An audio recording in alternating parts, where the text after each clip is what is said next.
From TJ Ribs, Mondays at 6 p.m. starting March 17th. For the latest updates and game insights, the Jay Johnson Show is presented by Our Lady of the Lake, championship help partner of LSU Athletics. Bottom of the fifth inning, Tigers lead it 11-1. Ryan Costello in the leadoff spot now for the Tigers, subbing for Curiel will lead it off. Costello still hitless on the year. He is 0 for 4. He has come around to score 2 runs. First pitch misses high. It's 1-0. New pitcher for the Bison on number 35, Leland Wilson. Left-hander, 6'5", 215 pounds. Wilson making his 3rd appearance of the year. He's thrown 1 inning before this. There's a called strike to make it 1-1. Giving up 5 hits, 6 runs, 2 walks, and 1 strikeout. And Wilson's going to be 83 to 85 at the fastball. Going to throw a curveball and a changeup. Costello, a big kid in the left-handed batter's box, takes one low and away to go to 2-1 now. Wilson last year did have 8 starts. He was 1-6.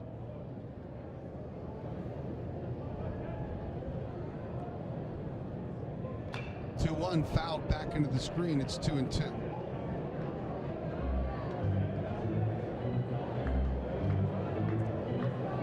Jared Jones still on deck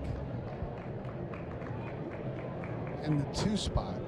He has played third base the last 2 innings. No chances yet over there at third. Breaking ball, again fouled in the screen. Costello stays alive. I was wanting to see that slow chopper to him down at third base. See him come in and bunt. Yeah. Throw on the run, maybe, first base. Jacob Myers still getting loose in LSU's bullpen.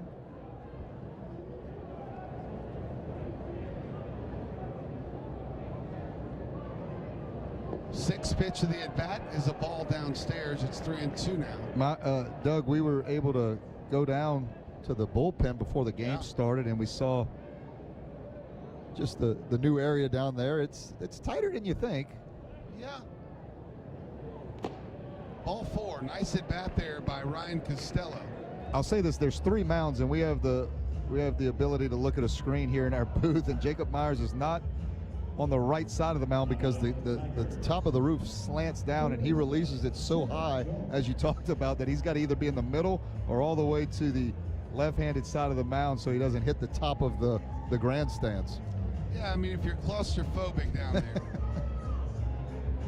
But it's a nice little area, and they plan to expand it to allow the pitchers to do some other stretching and stuff further under the community coffee diamond deck. First pitch to Jared Jones, hit a mile in the air to right center field. I don't think this ballpark's going to hold that one, and it will not. That's 2 home runs tonight for Jared Jones, another 2-run home run. How about 105 miles an hour off the bat? Both home runs tonight for Jones, Buzzy, to the opposite field. And not that Jones needs the wind to help him to hit a ball out of the ballpark, but if it's ever a time to hit the ball to right field, it's tonight with that wind gailing out from left to right. But another good piece of hitting. We said it earlier about how well Tommy White would do it to the opposite field, and Jared Jones just leaned back leans back on one and drives it out to right center. That's pretty to watch. Let's see here if we can get the distance, Buzz, for the next pitch. 371 feet to right center field by Jones. Now Ashton Larson, his first at bat of the night. Hammers one down the line and right. Will it be fair or foul is the only question. It's foul. Hit the side of the Marucci Performance Center down there. That one came off the bat at 97 miles an hour. Goodness.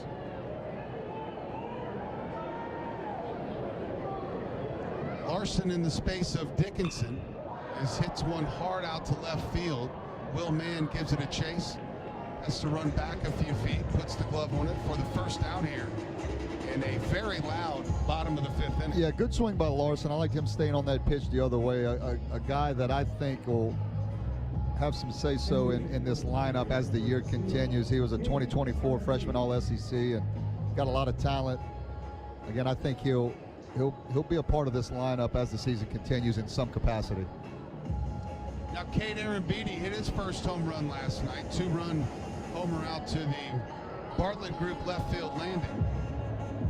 Arambidi, I think he's going to be a name that we hear for a lot over the next 3 years, Buzzy. Absolutely. Number one player out of the state of Texas. Number one high school catcher. Breaking ball upstairs for ball one. Arambidi hitting for Josh Pearson. Pearson finishes the night 0 for 1. He did reach base twice, hit by a pitch and walked. Big swing there from Arambidi. Comes up empty. It's 1-1.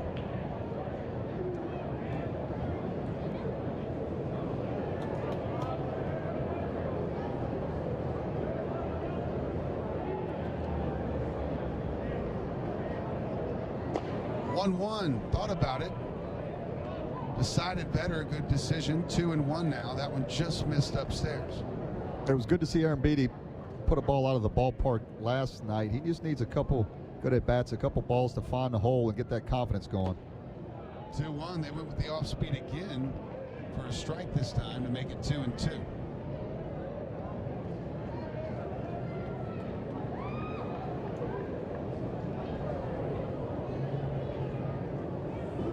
Two-two pitch.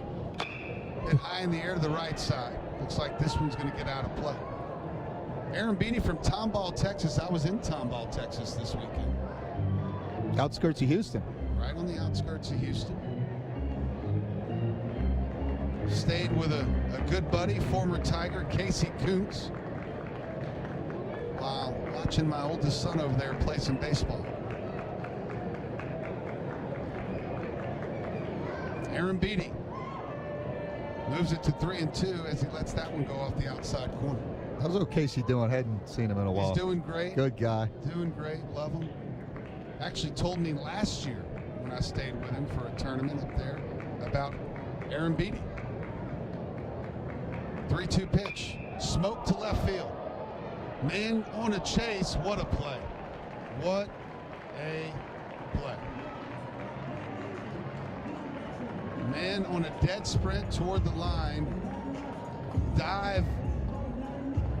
I mean, a sellout dive and made the catch. What a great play.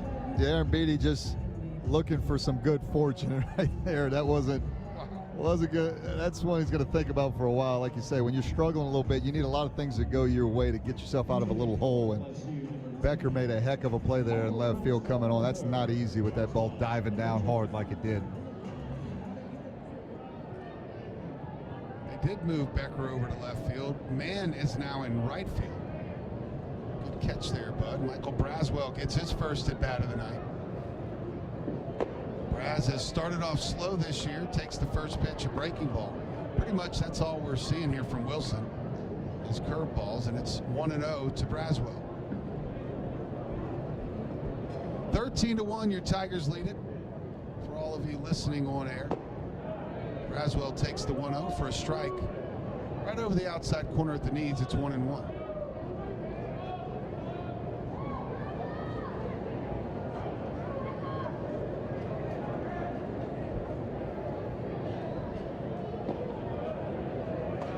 That one must have missed low. It's 2-1 now. Braswell at 167 in the early season. 3 RBIs so far. He has a couple doubles. 2-1. Big swing. Fouled straight back into the backstop. And that'll even up the count. People don't know this about Braswell. Actually, came in as a pitcher, too, at South Carolina. Was actually a John Olerud Award semifinalist in 2022. I want to say his fastball was in the low mid-90s. 2-2 pitch. Hit up the middle. That's going to find a hole. Braswell with a single joins the hit parade. That is the 10th hit of the night for this LSU offense. Hey, you hear me talk about it all the time. You stay back through the middle. A lot of hits there. And Braswell did that. Didn't hit it terribly hard, but hard enough right back through the chute. And that's what you're looking for. I say that's where the money's at. Now Ethan Fry. He's going to get his chance to join the parade. He'll hit for Jake Brown.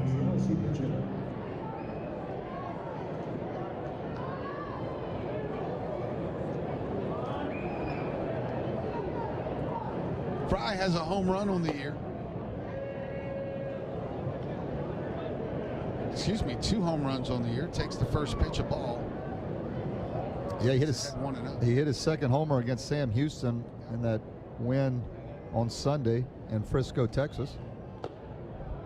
The 1-0 called a strike. And it's 1-1 now to the junior out of Rose Pine, Louisiana.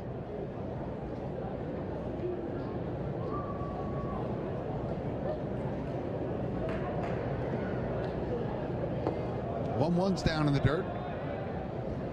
Braswell back to first base.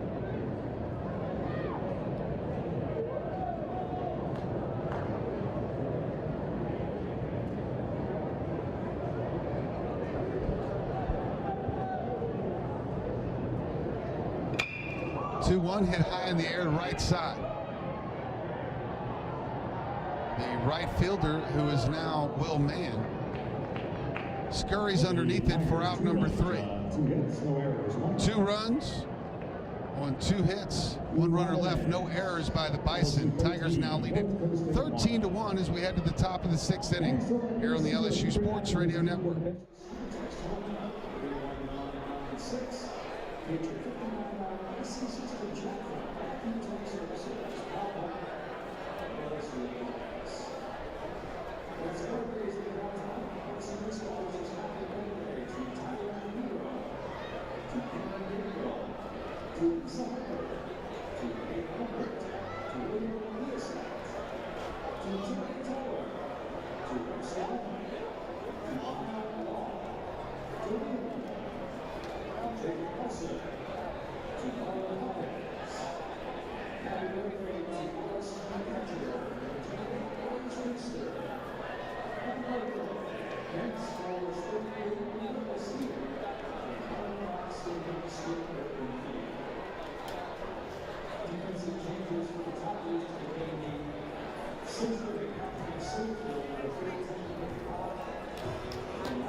Don't let AC or heater outages keep you on the bench this year. You can text home run to 31996 to get your $59 AC system check. AccuTemp Services, proud partner of LSU Athletics. And of course, serving the world's best baby backs, fresh seafood, and Cajun-inspired comfort food, TJ Ribs is where baseball fans go to celebrate. Join us all season long for the Jay Johnson Coaches Show, located at 2324 South Acadian Thruway. And the new pitcher on the mound for the Tigers making his last warm-up pitch. And the throw goes down to second base, and we're almost ready to go. Yeah, right-hander Jacob Myers, 6'5", 220 pounds, out of Gonzales, Louisiana, transfer from Nicholls State. Myers is making his third appearance of the year. 2 innings pitched, giving up no hits, no runs, 2 walks, and 4 strikeouts. It's impressive, Doug. It's 93 to 97 miles an hour with a slider and a split finger, and it's right over the top coming right at you. Yeah, he lets it go from the moon. That one, 96 miles an hour, misses low and away. It's 0-1. Alex Erlob is the hitter. He is 1 for 1 tonight, hit by a pitch in the second and singled his last time up. This one's hit high in the air to the right side. Who is that in right field now? He's changing every inning. Is that not still? No, it's not. It's Fry. Yeah, Ethan Fry. They still have him as a pinch hitter up there on the board. So that's 1 out. Blaze Priester is now behind home plate. Now batting second baseman Luis Garcia. And David Hogg is at second base. Luis Garcia is the hitter. Takes the first pitch upstairs for ball 1. Yeah, Myers with a lot of potential. The only thing, and obviously the stuff's there, at times he can just get a little wild. There's a fastball that just misses. It's 2-0. Braswell's in at shortstop. Costello still at first base. Jared Jones is still over at third. Another pitch misses the strike zone from Myers, and it's 3-0. Did you catch Mikey Ryan at third base? Oh, that is Mikey Ryan at third. How did I mistake him for Jared Jones? That's when you know you've been here too long. There's a pitch called a strike. It's 3-1. Who we got out in center field there? Mick Paul. Nick Paul. Stay with me, partner. I'll take you places. There's another strike. 3-2 now for Myers.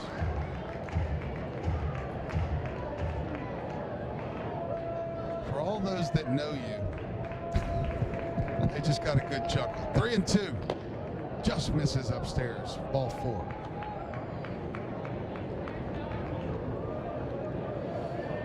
What is that for LSU? That is 4 walks on the evening. 4 walks, 3 hit by pitch. Spraying it around a little bit again tonight. Bennett Frieder, the catcher, stands in. His third at bat. He is 0 for 1. Watch out. Yeah, you know, Doug, I thought Skip made a really good point, as he does always. But you know, you look at the scouting report for LSU, and it's every pitcher. It seems like they've got 4 and 5 pitchers at least on the report. Right. Sometimes 1 or 2 really good pitches can be just as effective as 5 okay pitches. The 1-0 pitch down in the dirt, and it's 2-0. You know, for Coach Bertman to call a pitch like one of the arrows in your quiver, you had to be able to throw it 7 out of 10 times for a strike, like where he wanted it, not just down the middle. But if you couldn't throw it 70% of the time for a strike, he just didn't call it. Then you didn't have a You pitch. just You didn't have right. that. You could want it real bad. Right.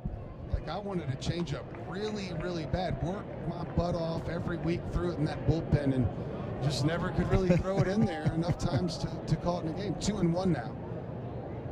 As Myers found the strike zone. He's fouled back in the screen. It's quickly 2-2 to the Bison catcher. So to your point, first of all, you only have so much time and so many pitches to work on each pitch. And if you can't throw that pitch over the plate more times than not, then again, it's just something you're working on and not really part of your arsenal. 2-2 pitch, fouled back in the screen. That makes sense to you? It absolutely. I thought I made the same point. You just elaborated on it. You did, for sure you did. But everybody, every scouting report we see now, sure, each pitcher has 3, 4, or 5 pitches. 2-2. Misses. 3-2. Like, I even remember, like, when you would ask someone what they threw, if they went with fastball, curveball, slider, change, you kind of gave them a little like, okay. Oh, here we go. Yeah. This guy again. Exactly. Full count. Myers hit high in the air to right field. This one hit pretty hard, but not hard enough, as Fry able to get to the warning track and haul it in for out number 2. Right-handed pitcher for the Bison getting loose. That's Cade Wiegert. And Jake Schaffner is on deck, but Nate Yeski out to have a talk with Myers. Double barrel action down in the bullpen, a couple right-handers. Now you got Grant Fontenot, who's one of the right-handers, and number 43, that's Connor Benj getting loose. You know, Schaffner is ready to get the heck out of Baton Rouge. He came in hitting .436. And at this point, after being 0 for 7, he's at .362. So things have gotten really fast here. And I like him as a player, though. You can tell you can he's got good actions. I bet he's not there next year. Oh, there ain't no doubt. How big is he? Let's see. He's 6'2", 275 pounds as a sophomore. What you want it to look like, you know what I mean? Schaffner, a lefty, flew out in the first, grounded out in the third, and also in the fourth. The pitch from Myers misses away. It's 1-0. Yeah, you say it as a joke, Doug, but if you're North Dakota State, it's like, he's such a good player. You know, there are going to be a lot of people on him if he wants to get in that transfer portal. He probably can go to a lot of places if he wants. That one's downstairs. It's 2-0. If he'd have rattled off about 6 hits here in these 2 games, he might have been right here in front of us next year. It is the way it goes these days.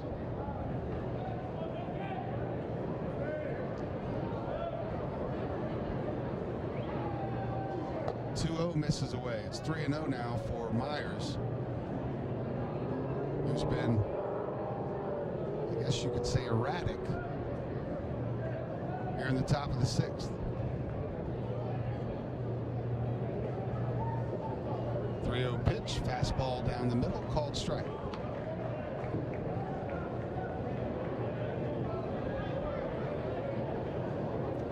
Runs on 10 hits for LSU, 1 on 3 hits for North Dakota State. Ball 4. Yeah, look, I think although LSU had 6 hits in the bottom of the first inning, I mean, that's a lot of hits in 1 inning. I think most of the time pitchers give hitters too much credit, especially amateur college hitters. And they try to make the perfect pitch all the time when you just make a confident pitch. I think you have just as much of an opportunity of success than trying to be so perfect and walking guys and getting behind in the count.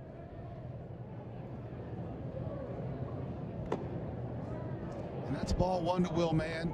Will Mann is the second hitter in this lineup.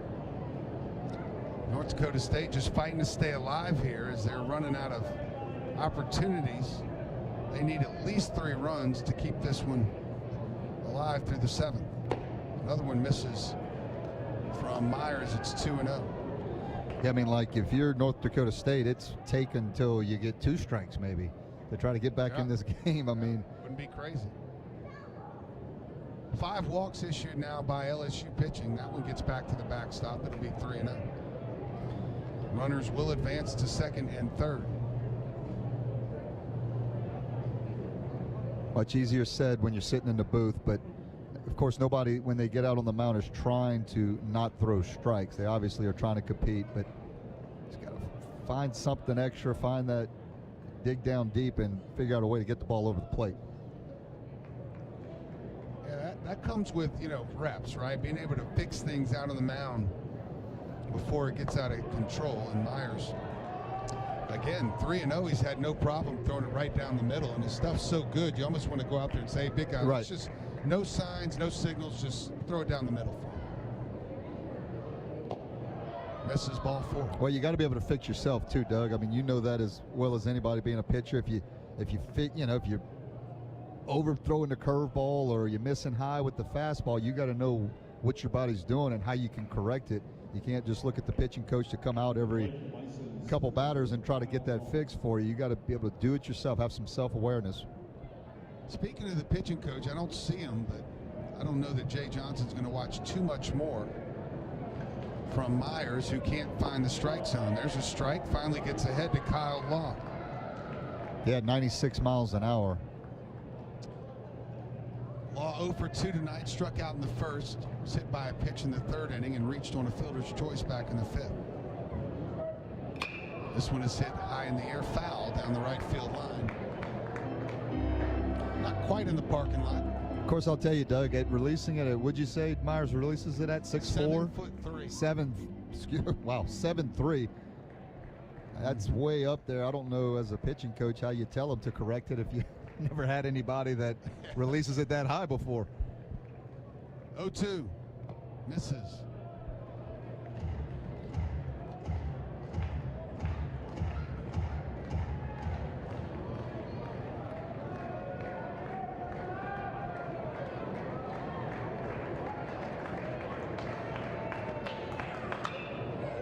High fly ball, left side. Braswell's giving chase, makes the call, having to run in pretty hard towards third base to squeeze it for out number 3. Myers gets the job done after walking the bases loaded, finally able to wiggle off the hook. Tigers lead 13-1 when we come back for the bottom of the 6th inning. 7-8-9 due up when we return on the LSU Sports Radio Network. Direct your attention to the video board as we recognize Tigers in the Show. It's brought to you by Panda Farm Meats.